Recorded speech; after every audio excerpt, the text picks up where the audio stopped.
I like the jacket. Yeah, well, there's going to be Anzac Day in a I'm couple gonna of say in a Happy week. Anzac Day. Yeah, in a week, and there's going to be a national movement to protest for Ben Roberts. Oh, really? Ah, yeah, it's crazy. What do you think the overall sentiment is between the public? We keep talking about propaganda on this channel, and we've talked about how you got states like China with state media, and it's really hard to see the difference between their media and Australian media anymore. We had a 60-minute show run a couple of days ago, and it was just complete, like there was no facts, there was no evidence. The only people that were interviewed were the relatives of the accused victim or the alleged victims over in Afghanistan. And so we didn't even get to hear the language. We listened to interpreters explain what these family members allege happened. And they're all people that hate, not just Australia, hate America, hate Western civilization, hate Christian. Then the one Australian they have on to support that Ben Roberts really is a bad guy and the Australian public has it wrong is an ex-SAS guy in a mask, blurred out, no voice, to completely anonymous, and the host completely drip-feeding questions to explain to the Australian public how they're wrong about their war hero. Let's back up. About how every other person is just literally believing the alleged crimes, even though there's no evidence. Name the victims. Because this did make news in the U.S. However, it sort of got pushed behind, unfortunately, because there was the negotiations that were happening, the ceasefire, and then all of a sudden the Pope and the president seem to have one of them thinks he's God, literally, and one of them thinks he's speaking on behalf of God. So there's that confusion. That has swamped the news. But give us a short blip of before we go there, like I'm saying, like this is a touchy subject at the moment. It could get us cancelled. Australia is a free country. We don't have free speech. This wouldn't be our first time to be canceled. Sure. Well, when someone we were canceled before it was cool. When someone finally listens to our show, maybe they'll cancel us. No, in Australia. So I have a confession to make as well. This subject touches home. Actually, no, before I go into the confession, let me just give a little bit more context and background to what's actually going on right now. So in the same week that this guy, that Ben Roberts, this war hero, decorated war hero, is arrested on allegations, right? And locked it's pretty up. cheap. He was on his trip with his daughters. It was unexpected. They arrested him at the airport. They made a public they display made a of public it, show. which is they broke laws. If he's got a good defense team, nothing will stick. It'll drag on for 2 years, but the whole process has been a farce. And our current establishment kind of reminds me of the Biden administration, where they were just, and your current administration, they're just blatantly breaking laws, forgetting due process, and relying on public opinion to get away with it. But let me give a bit more context. In the same week, you had 10 Downing Street accepting the leader of the Afghanistan people who was pictured holding 2 beheaded heads on social media. I didn't catch this part. Well, so this is all happening in the same week. Let this guy into the White House as well. So it's insane to me that the people that abide by the rules of law are the only people who end up being held to any kind of accountability to it. And the ones that have no regard for the rules of law end up becoming the victims and end up becoming celebrated and giving powers of position. I can already feel this being spicy. Let me give some background so everybody listening can understand. All right. In 2020, the government of Australia completed what they refer to as the Brereton Report. So this Brereton Report, in short, alleges that they have evidence, or at least some directional evidence that they feel has high probability of war crimes happening against 29 Afghanistans from Australian soldier during the Afghanistan war. And then from that Brereton Report, there are 2 reporters, Nick McKinsey and Chris Masters, who decide to dig deep and play into this. And that's where they feel that they've uncovered war crimes by someone who is very decorated. So this is Ben Roberts-Smith, I think he's Australia's highest decorated soldier, right? Well, yeah, let's give some background on what he did. He was SASR, which is like, they've only been really recognized since going to Afghanistan in the last 6 years. The American Defense Department, British Defense Department now consider them a high asset for their strategic roles. And unlike other partnerships in wartime, the SASR are allowed to act on their own judgment, even under US orders and international partnership collaborations. So the SAS are a top tier. We only have, I think there's only 300 of them, 300 active. And the only stuff they do is off the books. It's like your Black Ops, right? And so that's why they've been digging around for so long. I think it's cost the taxpayers hundreds of millions of dollars at this point. Yeah, to get this far. This is over 20 years old. So yeah, this is this is back in the Afghanistan war. But to even muddy the water more, these two reporters, they end up writing these stories, specifically calling him out. And he sees it as libel, so he sues them. And in a civil case, not only do they find him guilty, this is civil court, so guilt in this case just means that has to be a high probability. It's a criminal case. No evidence required. Right, exactly. So it just has to be like, this sounds legit, right? So in a civil case, he lost it and ultimately had to pay these news cases their legal fees, which somewhere around 30 million. So it blew up in his face where he was trying to say, oh, it's libel, they're making stuff up. And then they say, oh, actually, this all looks like it's true. But now he's stuck where that was 2023. So here we are 2.5 years later. And they arrest him. And now they're bringing a civil case against him. And what's strange is these are war crimes. So this is war crimes that happen in Afghanistan. But he is being prosecuted from the state of Australia. I don't know if this happens that often, but it's, following the proper order of things. I think this is a precedent. I'm sure we don't have a long history in Australia. Right, exactly. That's fair. Same in the US. There's not a lot of precedents for this. Yeah, everything's a precedent in America. Yeah, right. So, and now he is being charged for war crimes.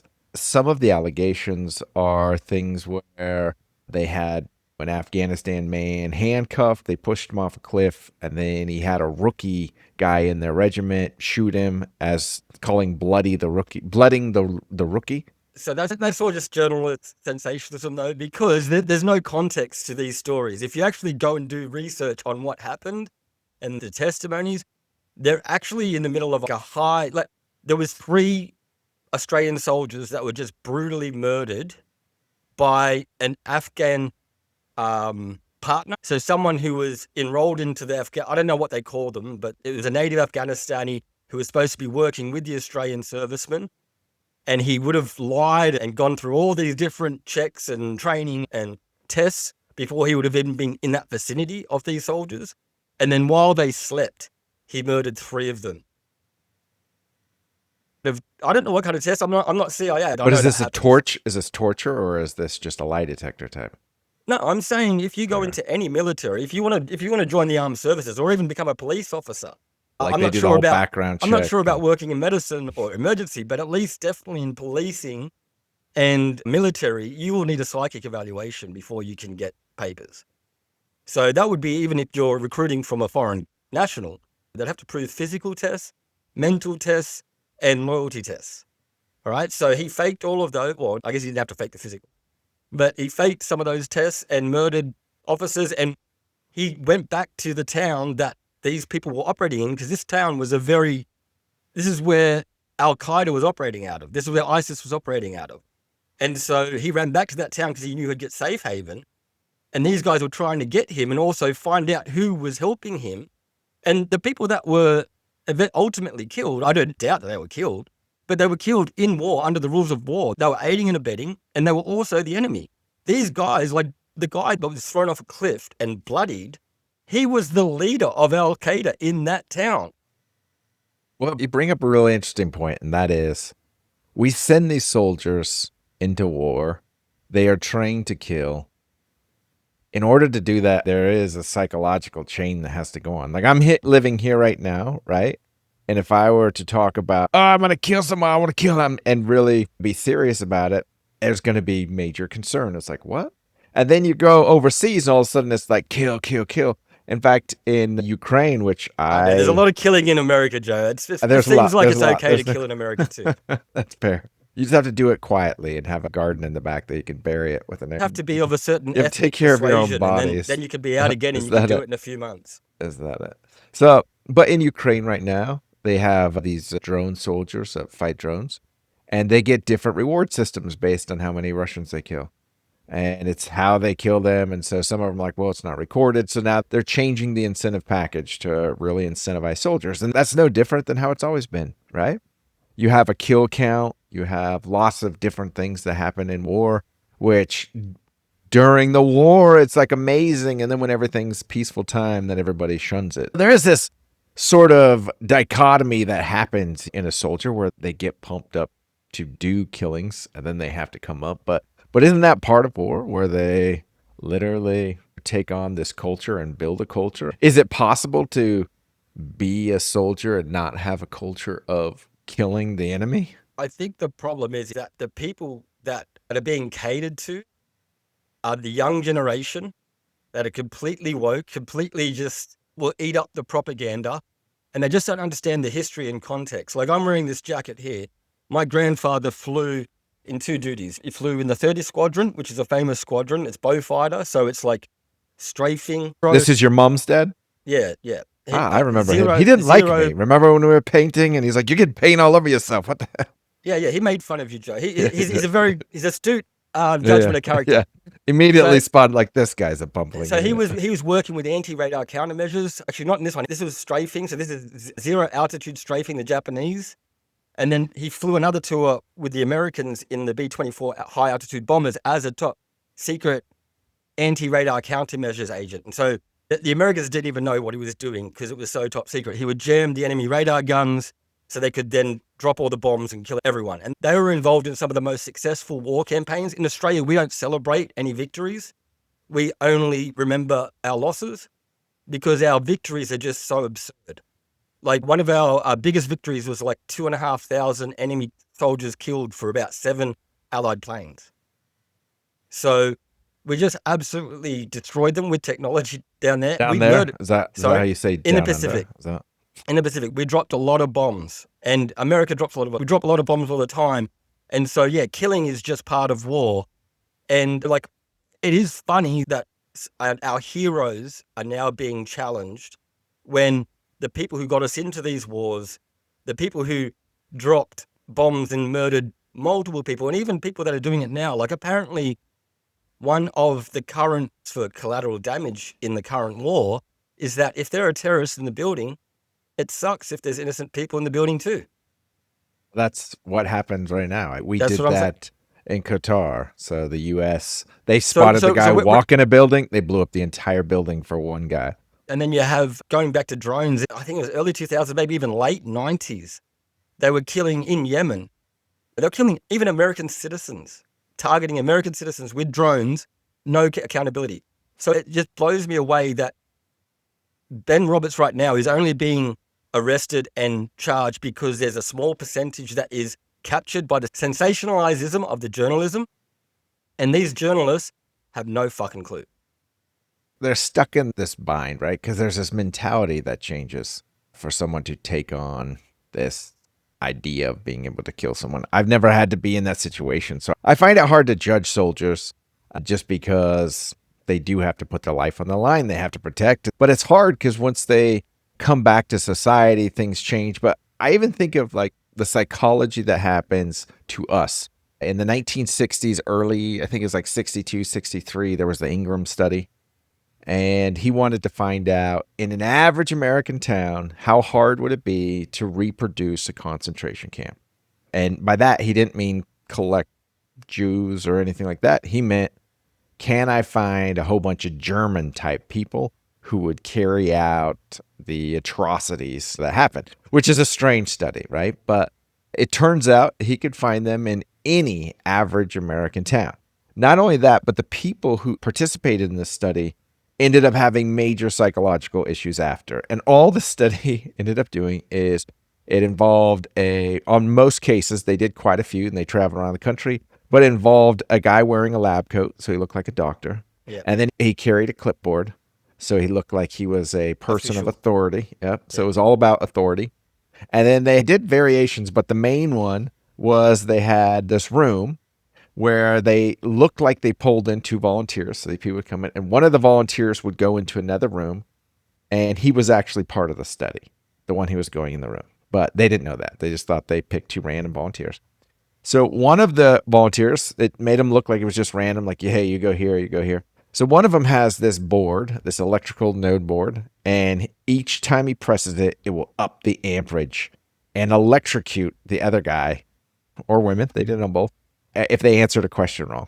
So then on the other side of the room is that guy who is fake, and he's not actually getting shocked, but he'd go, ah, Yeah, and he'd just make noises. And 64% of people went all the way up 20 buttons. And after like 12, the guy is saying like, my heart. And then they would be like, are you sure? And the guy was like, he signed up for it. He's fine. Go ahead. And they would do it. So following authority, they kind of had this mentality of torture is okay because someone told me to do it. I was just doing what I was told. That's the mentality. So do soldiers fall into that mindset where they're just doing what they're told? Everybody does. COVID is a perfect example of that. In fact, COVID turned off their brains in order to virtue signal how down with authority they were. Like, if you weren't down with authority, you were the problem during COVID. And even though COVID was the one doing all the wrong things, they were putting out all the bunk science, they were opening and shutting all the wrong borders at the wrong times, they were doing all the wrong kind of contact tracing. They broke every plan they had, and yet they were the good guys, and anyone who questioned them were the bad guys. And so that's a perfect example of what you're saying there. And just to further what you're saying and give more context to what's happening in Australia, this is my confession coming in. Here it comes. I got arrested this last Nice. Yeah, so it's my birthday. How'd you keep that a secret? It's my birthday. Well, it's very recent. I'm still deciding whether to fight it in court. How many cans were involved? Are we talking about like these after weren't cans. 10? These were pints, mate. So pints. I went to. Okay. It's my birthday, so I went to the casino for some fun. Nice. You have to go all the way to Canberra, or are there local casinos dude, now? I can catch public transport to the casino. So I caught a bus to the casino. Okay. 50 cents. So I caught a 50 cent. You got to cross the time zone, but it's only 50 cents. Oh, no, it's still Queensland. There's casinos in every major city now in Australia. We're westernizing very quickly here. Okay. I think it's all the Asians moving in. I don't know. Here you have to go to a reservation. Yeah. No, here you just have to pay either Murdoch or Packer. Like if you pay one of those, you're in. Anyway, so I'm at the casino, having a good time. So I'm on my way home, waiting for the bus. Need to go to the bathroom. There is a public toilet at the bus stop, so I go use a public toilet. When I come back out, are we talking about a tree, or are we talking about an actual toilet? I live in the city of Gold Coast. Like, you would never find another city like this in the world, bro. We are on the beach. The city skyline now is stretching about 15 kilometers, so 10 miles. And everything else is estuary and waterways for everyone's private boats to get to the ocean. So it's a gorgeous high-end. I like that you respect it. You're like, that's why it's a 50-cent bus. So you went and found a dunny. So I went in and found this nice, gorgeous toilet, bathroom, used it, came out. I thought I was doing fine. Walking back to the bus stop, some random, I don't want to say what ethnicity he was. We've got a lot of them now, like different ethnicities. My dad's from another country. Oh, you are going to get us canceled. Then I like it. Okay. So, and that's why I'm not going to say the nationality, right? Because this is what I was accused of. When I came out of the bathroom back to my bus stop, some random ethnic person was screaming at me. And I was like, I don't know you, mate. And I said, fuck off. And then he said again, you're like, you can't, blah, blah, blah. And I'm like, I have no idea what you're talking about. Go tell the cops. The cops were like right there. Right. So I'm walking past the cops. I'm like, tell them. I don't give a fuck. I couldn't believe I was being like accosted by some random moron as I'm coming out of the bathroom. And I was in a good spot just before that. So fuck off. Now, I'm reading through this because really you probably met him in the bathroom, pushed him around, roughed him up a bit, left out, saw the cops, and then like threw a beer can at them. Let me finish my story. Okay. This is how crazy it is in Australia now. So more context. A week before this, they brought into a law where you can't, if you verbally accost someone and use their nationality in a derogatory sense, it's a crime. It's a crime in Australia. A hate crime. Yeah, yes. But I don't think you can get it in trouble for calling an Australian something, but I think if you call anyone else something, I think it's a crime now. That's it. And so they were trying to test this on me. And so the police by Australian, you mean like a white or black Aboriginal? Yeah. Is that what you mean by an Australia? Okay. Anyone else like is protected. I'm saying a non-immigrant Australian. Yeah. Okay. Or a non-minority Australian even. You don't have, you could be an Australian But if you identify as some kind of minority, Gotcha. that law would protect you. Yeah. Gotcha. So the police come over to me. They got their body cameras on and everything. They come over to me. So this is why I know that I didn't do anything wrong, because after I got arrested, and it gets better. So they come over and they Because you don't me. remember what happened, so this is your evidence. Well, okay, all right, let's hear it. Okay. I remember everything. I wasn't that drunk. Okay. So the police come over to me and they say, we want to arrest you under suspicion of racism. I thought this was a joke. And I'm like, what do you mean? What are you talking about? Like, so they watched it all, and this is after the fact. No. They didn't watch it. So this happens in questioning. Gotcha. And so I said, well, what are you talking about? And they told me, well, this man came over and alleged that you said, they didn't even tell me what he said, because they couldn't tell me what he said. They had no record of it. Gotcha. But they said that they accused me of a racial slur. Whatever the law is that they wrote, they basically read it word for word. And I said, well, no, it didn't happen. Where's your evidence? They're like, we're going to take you back to the station and book you for it. And so they throw me into the back of a paddy wagon. So I'm locked up in there. They take me back to the station. They're trying to process me. And I'm starting to I'm a bit agitated at this point. When I was in the back of the paddy wagon or the cop car, and it's not, the Americans don't know what a paddy wagon is. So in Australia, when they arrest you, don't go in the back of a police or a patrol car. They've got a jail cell on the back of a truck, and they throw you into. So is it the new Hilux, or is it the older? Okay, so that's pretty nice. We could probably get it stuck somewhere. It's a little higher. Sure. It's almost like a camper on the back of a truck that has a little cage door. So you get to sit down, because they used to have like the old wagon ones. So I'm in there and I'm fine, because I'm like, well, I don't know why I'm being arrested. I'd love for them to prove it to me. So we get to the station, finally get to processing me, and they're trying to charge me with this racism. I'm like, well, have you got any evidence? Can you even tell me what I said to the guy? And they couldn't. And so I said, well, what the hell is this? I was agitated at that point. I'm like, you've basically arrested me because some random stranger has come up to you and accused me of something. And with no evidence, you've literally arrested me and brought me back to charge at the station and incarcerate me, right? They've incarcerated me for nothing. In Australia, this is just insane to me. This is why I don't go out in public that often too. Anyway, so they realized that they weren't going to be able to make these charges stick. And so they brought the body camera out to try and prove me wrong. And all they could get on the body camera was me telling the guy to fuck off, right? And they said, well, we can actually charge you for that. That's disturbing the public. So they charged me with that. And I said, well, I'm going to fight you in court. You didn't say that. Of course, you said, why don't you go in? I was using explicit language for sure. Because I don't know, your listeners don't know this, but Australian police are pussies. Like literal, they're fairies. See, right? They got Ethan to level 3 and I wasn't even there. When I get arrested in America, I wake up in a jail cell without teeth. All right. So American cops don't fuck around. Right. You don't have to be colored in America. If you're white, they will still break your teeth out and you'll wake up in a coma. Right. Like America is fucked up. But Australia, they won't put hands on you. Unless you're in Melbourne, they'll just shoot you without beating you up. But any other state in Australia doesn't even have bullets in their gun. So, and these guys were the nerds that hated all the jocks in school as well. So they're just trying to arrest me probably because I have a beard and they can't grow one. Finally, this charge is going to be $1,000, man. I can't pay $1,000 for swearing in public. I'm like, I'm going to fight you guys. I'm going to take you to court. You're both going to miss a day of pay. And so what do? They cross out the $1,000 and they make it $160 and they said it's going to cost you more to take us to court. And then they let me walk out of the station. Wow. But they still want you to pay $160. Still got a fine for $160. All it is for swearing in public. But it's insane that it started from something completely different. And what I'm saying is like... Well, the fact that they would even think to arrest you because of something you said is pretty crazy. It's insane. I've lived under some pretty stressful circumstances in other countries around the world. Or even through other countries and felt concern. And you've been the same, right? But you never expect to feel that 5 kilometers from your house. And you're not afraid of the general public. You're afraid of the authorities coming up with just bogus shit and being able to lock you up with no accountability. It's just insane. So that's why the Ben Roberts thing really hits home to me, because all we're going on is 2 journalists who wanted to make a story that would sell. And because it has sold, now there's an interest into seeing if they can pursue something further with it to sell more stories. So you think it's absolute libel that they are just attacking him? If you go through any of the history of it, the thing is there was all these commissions and there's no evidence. Just based on what I read, it sounds like he's guilty.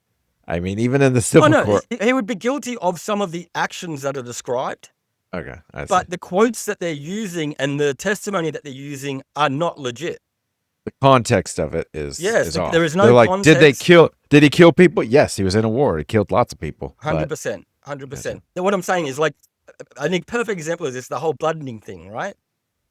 And this is the idea. You got a that rookie. is like a It's like, Twilight story. listen, you need to go and have That is a some Twilight story. kill on your hands. I don't doubt that war crimes happen. I don't doubt that there are crazy soldiers out there that lose their shit, and hopefully they're dealt with, and hopefully there is accountability.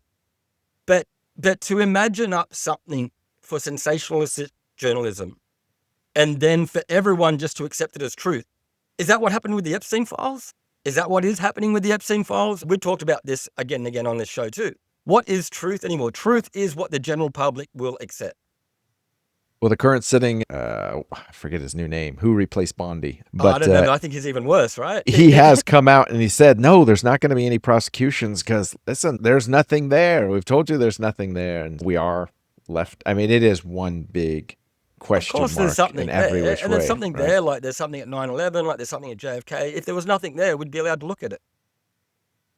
These soldiers who do go off to war and they take on a whole different life where they're killing, it is also hard to turn it off when they come home. It is a sad unsolved conundrum because I know Russia is reporting this right now. There's lots of, there was before they cut off the internet.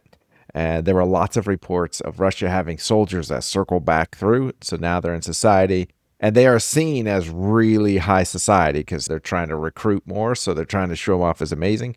But now you see violent crime surge. So a soldier who returns home is 2.5 times more likely to do a violent crime. 1 in 5 suffer from PTSD. There's a massive problem with soldiers who do come home after going to a violent crime. Now, I think Russia's slightly different because they are being trained to go and actually do lots of violence and then they're rewarded for it. But even think of the Ukrainian soldiers that are fighting for defense. They're built inside this culture to kill. It's war. And it's not so easy to just turn it off. There's another study that was done in the 70s, Milgram study, the Stanford prisoner experiment. And this was designed to be, I think it's like 24 students. They all volunteered. Some of them could get paid. And they had to move areas around, but they ended up turning like this school area into kind of a prison. And the significant part about it is they picked schools people look like prisons already, bro. I know. That's why it was easy to do. But they picked people at random. And some of them, they said, we picked you because you have this special quality. And those were all the guards. So they told the guards that they were much smarter. They were more qualified. So they were like, we picked you. And then all the prisoners, they told them like, well, you're on the lower end. So it was all random, but what they told them was different. And they had to cancel this study. It was going to be for 6 days and it didn't last long before the prisoners were going crazy. In fact, they've made a Netflix film about it now, but they were like down to doing torture to each other. You know, it just went nuts where they had absolute control. If you didn't do what they said, they were beating them. It just turned into a very violent, uncontrolled prison atmosphere. They were starving them. It turned into torture really fast. And that's just a small example. So it's hard living in a world where we have niceties, we live in luxury, we have all this, and it's so easy to judge like, oh, you killed someone, you're awful. How dare you kill someone? And yet then at the same time, we honor our veterans who are having to go out there and actually kill, which means we live in this strange world where Americans, I'll say Americans because I'll speak on behalf of the U.S., that right now, we as Americans have killed over 1,500 Iranians. And I say we is because we as a country, it's our army. We all have to participate in this. But then we take a step back a lot of the times and we try to pretend we're distant from it. Like, oh, no. It's the military is doing that. I don't have anything. So we already try to create a buffer zone where we're distanced from it. But nonetheless, it does come back, right? I mean, as these soldiers come home. I think violence is already a big part of American culture. I think out of all the countries that I've been to, America stands out as the most violent culture. And most talking about football season? Most place that accepts violence as well. There's still a lot of states in America still have capital punishment. So you can still get electrocuted or hanged, or I don't know, can you get shot in America? You can get shot in Texas. Yeah. You can get shot in Texas. So, yeah, that's just one thing. But then if you look at any of your media censorship and your ratings classifications, like in Australia, it's very different. In America, you will blur out a butt crack or And it doesn't have to be a naked butt crack. We're talking about a plumber's crack. We're talking about maybe an inch of cheeks above the pants. And then same with if there's more than 2 inches of cleavage showing before the bra, America will often blur that out as well. In Australia, we don't have a problem with nudity as such. We have a problem with violence. Violence is it's actually a real crime against people. Nudity, you can close your eyes or turn it off. There's no guns, right? No we don't have guns. Not even allowed to have knives, So there you go. Not allowed to have machetes anymore. Knives anymore. Machetes, knives are banned. But what I'm saying, but in America, I'll give you an example. You're talking about how you think that general people are judging soldiers as bad and killers. Well, these same people, I would say, that are judging them that way are the same people I see on TV and social media out beating up people trying to do their job. Think about the ICE protests and stuff like that. I think last week there was a journalist who actually got beaten up by about 3 or 4 different people, absolutely unprovoked. Female journalist. She was very soft in her demeanor, and she got violently and viciously attacked by these same people who would be calling for Ben Roberts' head. So the problem is the people that are calling out against violence, they're the most violent people. We do have the Antifa, which represents a left-leaning group, and they're very violent. There's lots of violence, there is not a Disney film. Area. There is not a Disney film without a sword or a gun. Every single Disney film is based on conflict, war, and violence. Well, it's crazy that even today, 2026, and we have nothing but violence all over the world. We have Russians. Yeah. They already have too much land and they can't help but try to invade. We have AI. Can't that solve our violence? Exactly. It's like climate change. Climate change and violence are so when I say man-made, they're man-made because they're not real problems. They're problems that have been created to give us the illusion of problems. I had a guy who I met once, and he's like, you need a military. You need to be out there because there are people in society who just are bloodthirsty, which I took I remember when he said it, I was like, our military thinks like that? Can't you just kick them out of the tribe? Can't you send them to the devil? It reminds me of Jack Nicholson's, who's going to be on the wall, right? And so it's sort of that vibe where you have to basically have a place for psychopaths. And it sounds reasonable. It's like, these people like to kill people. Okay, go put them in the front line. But is there a time when killing is justified? Yeah, if someone is a murderous asshole and can't stop murdering people, they should die. Plain and simple, right? Capital punishment. The problem is this is what we're seeing happening. So before it was like xenophobia, right? Before we could easily say there's people that live on the other side of the world. They might even be a different color to me. And so I can easily assume that they might think different. I don't know about their culture. They easy for Australians because you just say anybody not on the island. Well, we don't worship a god. I'm thinking more Americans. Americans have always been the most xenophobic race, I would say. And so America, if another country isn't Christian, America suspects that if they come here, they won't be able to fit in our society. Well, now Christians even questionable because a lot of people are trying to boycott Catholics because but even still, the reality is, even if Australians don't like to admit it, our rules of law are all based on the Bible. Our language, everything is all based on the Bible. So we are Christian nations, right? Some nations are more Christian, like America, where you can't virtually get voted into politics unless you are a Christian. Now, what do you mean based on the Bible? Do you mean these are biblical language. Do you understand people? Where language comes from? So the reason why we all speak English, Joe, is because of this book called the Bible that was passed around the world. You think that's why we all speak English? I know that's why we all speak English. Go to any historian, anthropologist, linguistic. Shouldn't we all speak Greek? That's different from the English Bible too, Joe. There's 3 main followings for the Bible, right? There's the ancient Hebrew that ended up getting translated to Latin, and then they took to ultimately translate into lots of things, starting with German and then to English. And then there's the ancient Greek version, and then there's the Dead Sea Scrolls version, which is half ancient Greek and half ancient Hebrew. And there's the Apocrypha that didn't fit into the current church's. And none of them are the same. They're all variations and difference. And anyway, let's go back to what I was talking about. So in the past, it was foreigners that we could easily be afraid of or not trust, and that way we could unite against them. You mean it was easy to say that they're the enemy? They're the bad guys, right? Yeah.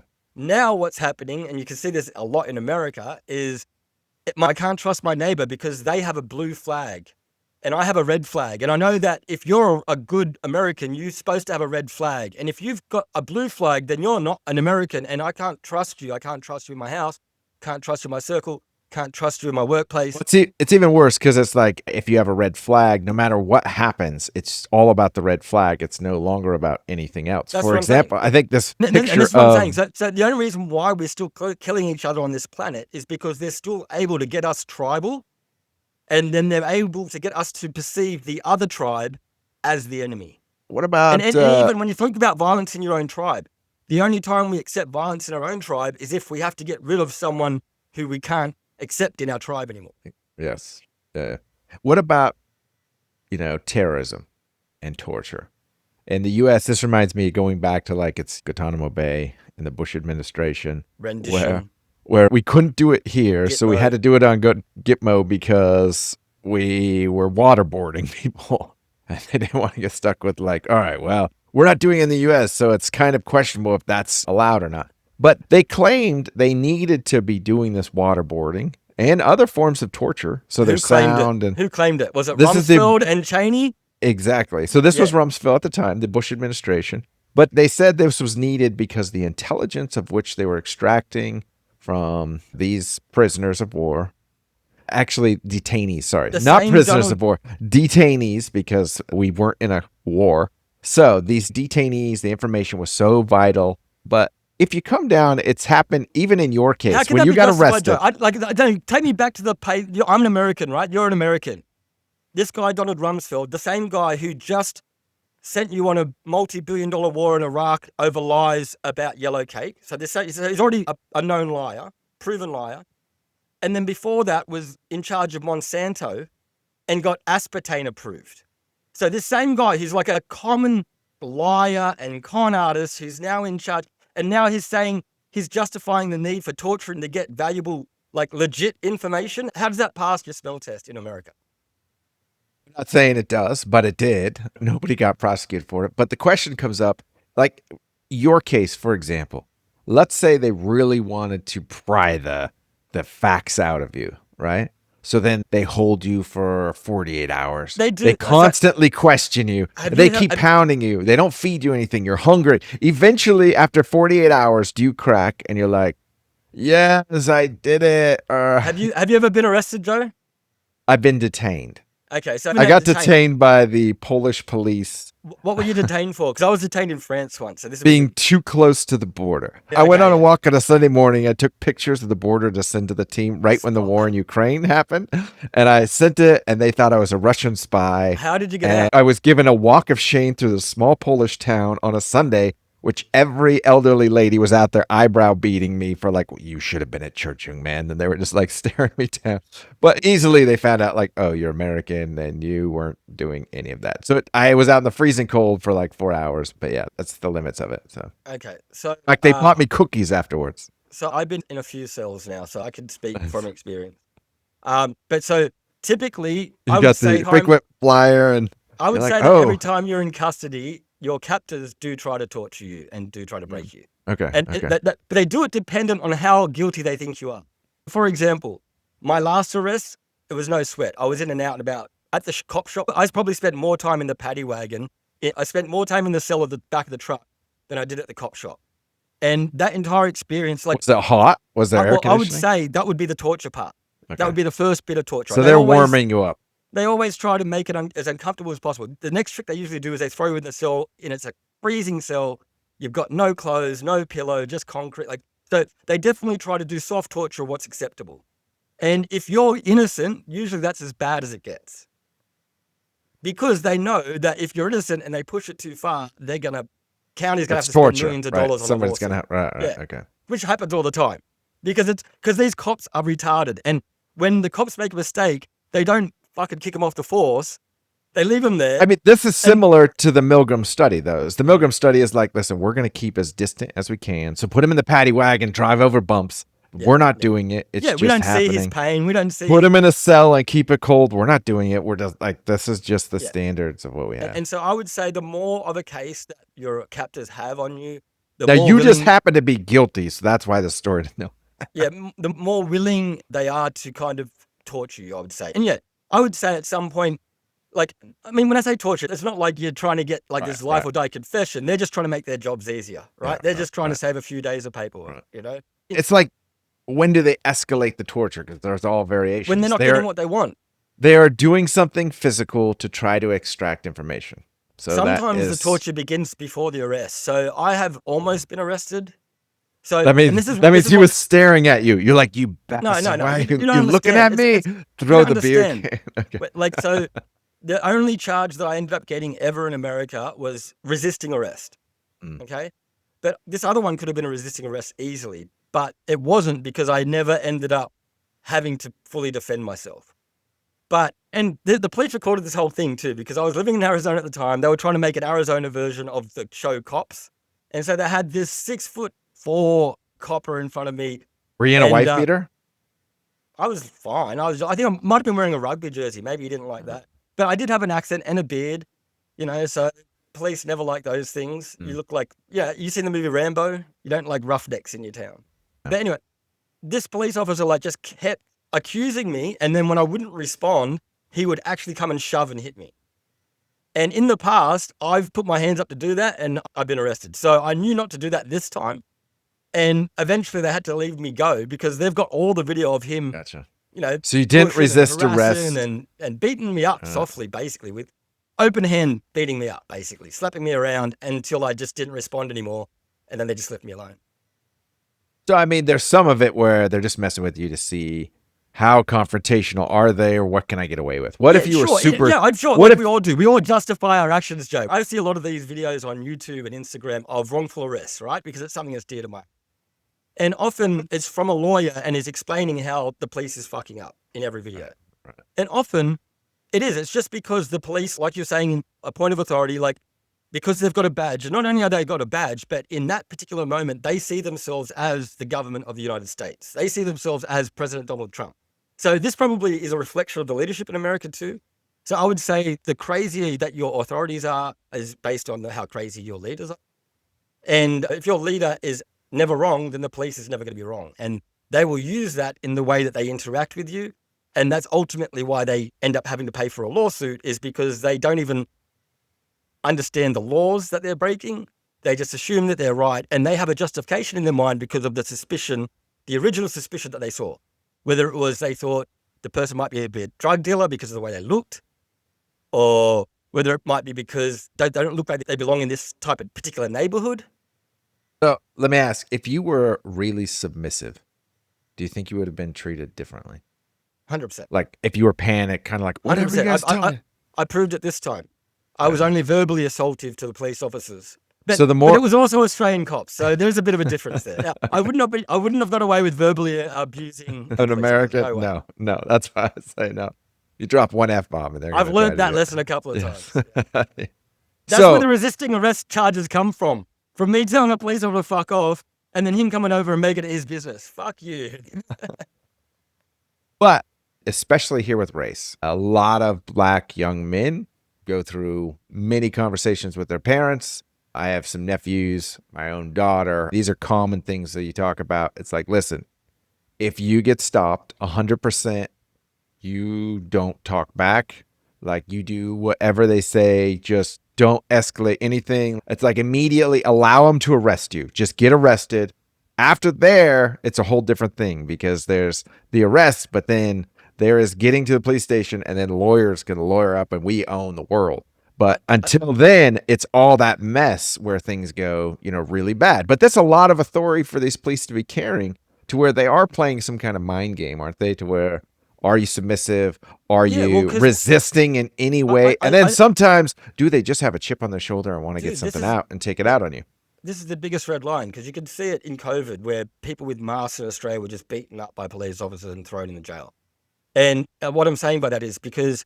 And I think this is the problem, even with racial violence or blue on black or whatever they call it in America.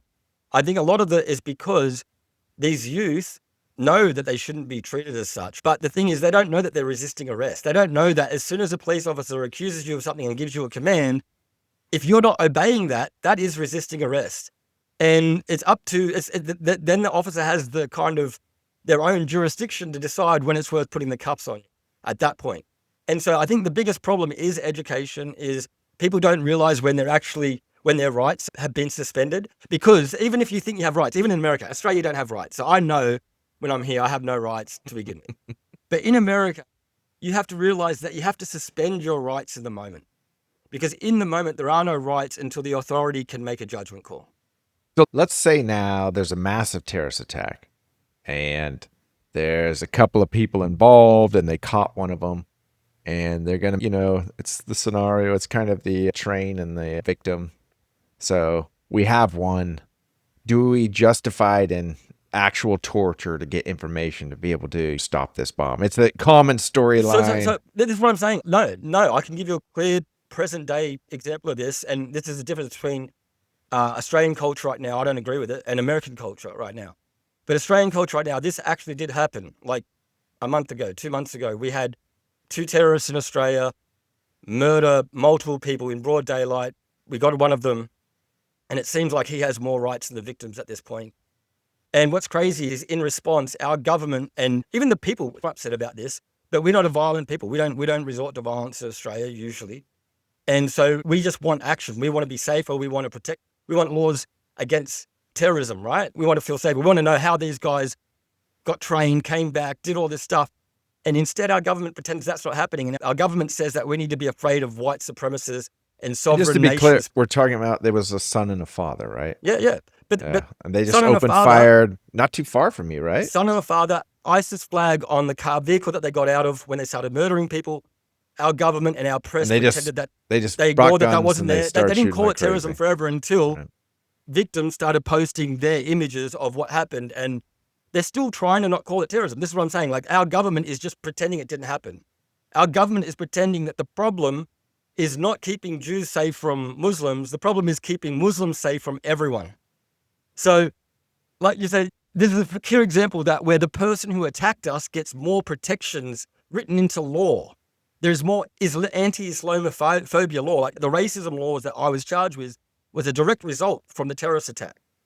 Isn't it the basis of society? I mean, if you go back to John Adams and the Redcoats, he ended up defending the Redcoats in Boston where Americans did not like British. And they were shame on you for trying to defend them. But doesn't everybody have a right to a trial? Doesn't everybody have a right to publication? Isn't that the society? Is that as soon as you feel that they've done wrong, you don't just mob mentality and let's kill them on the spot. Don't they get a trial? Isn't that what the basis is? This is the same argument that I have with every person who thinks they're smart right now. Every person who thinks they're smart right now thinks they know everything, and they're so stupid. And I'll tell you why. Because we are living in the day and age where there has never been more evidence that has been instantly available. There's never been more like undeniable facts that you can't like ignore. And yet we live in a day and age where, well, we don't know that they're fact shit until the authorities have a look at it and tell us what happened. And I'll give the terrorist example. The terrorist attack is a perfect example of this, because you could go find today, like 10-minute long videos of these 2 terrorists and the activities they got up to. And you can't call that alleged attack anymore. The media continued to call it an alleged attack for weeks. They never called it an alleged terrorist attack. They called it an alleged attack. And even we live in a day and age now where we can muddy up the waters because the authorities know that they control the narrative. And if there's something come out against the narrative, they can say, oh, well, that's just misinformation. When they give out the misinformation, well, we were confused by the misinformation. But then that's another reason why you should only trust us for your source of truth. So now narrative, that would mean maybe Australia didn't want the world to look like, they're like, we don't have a terrorist problem. We don't have Muslims who hate Jews here. And so maybe they want to flatten it. This probably happened. I think the whole Western world is pretending that there's not a Muslim problem. There's a Christian problem as well. There's a Christian and a Muslim problem. Christians are extremists and Muslims are extremists. The difference is the Christian extremists in America are sanctioned by the red, white, and blue flag and stars. And so all the terrorism that they do is in the name of Jesus, and it's okay. But if you're a Muslim, they're doing the same thing. Their terrorism is okay because they're doing it in the name of Muhammad. And it's exactly the same thing. Hegseth literally invoked prayer. That's what I'm saying. America is literally all of the... Side note, from what it sounds like, he was quoting a Pulp Fiction version of Ezekiel. And so he goes on a part that's fake, which is pretty interesting that he added a couple of things like our aviators and stuff like that. But his ultimate rendition was from Pulp Fiction, which is sort of strange that he's quoting a movie and couldn't actually cite a prayer. I don't think it's strange. You guys put crosses on your bombs. It's true. I saw videos of people dipping their bullets in pig's blood and all kinds of different things. So what I'm saying is, even though on the outside, like, we use language to make it not look like a holy war, I'm saying the only way you guys get this to work is to make it a holy war. I don't believe it is about religions, but the people that are doing the fighting and killing are religious pawns in the game, for sure. Well, this is definitely what's happening in this country, because first it was Hegseth who said he invoked prayer. The Pope came out and he said, God does not listen to the prayers of those who yield the sword. And of course, then the president responded with this monstrous tweet talking about what an idiot the Pope is and like blah, blah, blah, blah, blah, blah, blah, blah. And then, of course, the Pope gets approached on a plane and he says, well, I'm not afraid of the president. Someone needs to stand up. And he's basically referring to the Iranians. The Americans have killed 1,500 Iranians. And then what happens next? Trump posts a picture of him clearly as Jesus. Even though he's like, a doctor. I thought it was a doctor. It was a doctor. And the Red Cross. I love the Red Cross. It's great. The doctor. But he's clearly thought it was Jesus. In fact, he poked the bear again today. He took that one down and put another picture of him with him and Jesus hugging each other. Yeah. And he says, Jesus is playing the Trump card. So, I mean, they have definitely invoking, and it's creating a lot of questions right now about saying, okay, well, is it blasphemy? Is it not? And the question is really like, we're attacking Iran, it was originally for regime change, but now they don't talk about that at all. Now it's oil. But we want to do it in the name of Christianity at the moment, is really what we're calling in. They are calling to order, saying all Americans, we're a Christian-based country, and we should all, God is back. We're doing this in the name. And is that different than olden times to where you're exactly explaining what is in the Bible and the Torah and the Quran, right? And what I mean by that is the Zionists, let's call them Zionists. So people who are extremism in their beliefs and literal beliefs about maybe the end of times, they're using scripture that explains this. So you don't mean Zionists like the Israeli Zionists. You mean Zionists as in the more Christian. I'm saying even some Christian Zionists believe this too. But yeah, it is the Israel Zionism. Yeah, it totally, right. Like, not all Israelis are Zionists. Right. And so the problem is the Zionists and the Muslims is because they believe that they're fulfilling prophecy by going through with this war. And we're getting to the point now where there is no other real reason for this war except the people who are in charge who believe this prophecy. And so they are now trying to inoculate the population to be ready for this holy war. It is definitely coming across in a political sense. This is sounding like a crusades. I mean, they are definitely trying to. In fact, he called for the annihilation of all of Iran if they don't give it. Go back to any sacred scripture. The reason why it ends up becoming sacred scripture is because it's a history of that nation and their relationship with God and how the God has preserved them through helping them win battles against their enemies. So in order for Trump to continue to claim the God of this earth and the God of the scriptures, he needs to be in charge of the country that's winning to be in God's favor. Strange, though, because wouldn't the Muslims also invoke the same thing? They do, and they believe they're doing the same thing. And if you talk to Muslims, so this is the thing. So this is the quiet part. We should have a Muslim on and we could talk about this because right now I'm just slandering. So, but a lot of my Muslim friends, they will privately tell me everything that's going on. But publicly, if they hear that come from the TV or if they hear someone else in authority accuse or call out the actual plan of what's to come in Islam, then they would deny it. And a lot of Christians do it too. Like they use the example of Lot lying about his daughters when he went into the town, saying that you could use guile to preserve righteousness. He was doing more than daughterly things. And so this goes back to the whole rules of war thing. You know, even if Christians do, I don't think all Christians do. I think the Christians at the top definitely do not follow their own rules. And this may be the same with Muslims. I don't know. But definitely they're not following their own rules, and then they're accusing someone else of breaking their rules. Not, At the moment, it's you. A lot of people are having to question themselves. Am I red or am I Christian? What does it mean to be Christian? And now they're all of a sudden saying, well, Christian means to be red. And so there's a lot of consternation happening right now, I think, with the current administration. So, yeah. All right. You're going to fight it? You're not going to fight it? Have you learned a lesson? I don't know yet because, $160, I could slow tap that out and pay $10 a month or something, you know what I mean? And just screw them. But I don't know. I mean, I swear a lot, so I'm not. The thing is, I have been a public nuisance in the past multiple times and I never got caught. So it's kind of like. Yeah, I was going to say, are you admitting to something? It's kind of like, no, this is how I kind of feel about it. This is a breakthrough for Ethan. Yeah, this is a breakthrough to admit. Kind of accepting the reality of the universe is that, like, I've kind of gone over the speed limit a few times here and there just to kind of get around some idiot or, whatever. And I don't always get caught. And the times I get caught, it's frustrating, but it's like, well, hey, I got away with all of this other times. And I'm kind of looking at that like this now. I'm also learning that if I go out, I've got to learn new cuss words that people don't recognize, or even start speaking my own language. My daughter, Frankie, she has her own cuss words. She's got like her own language at times when she gets frustrated. So maybe I'll start borrowing some of her language and it'll be safer for everyone.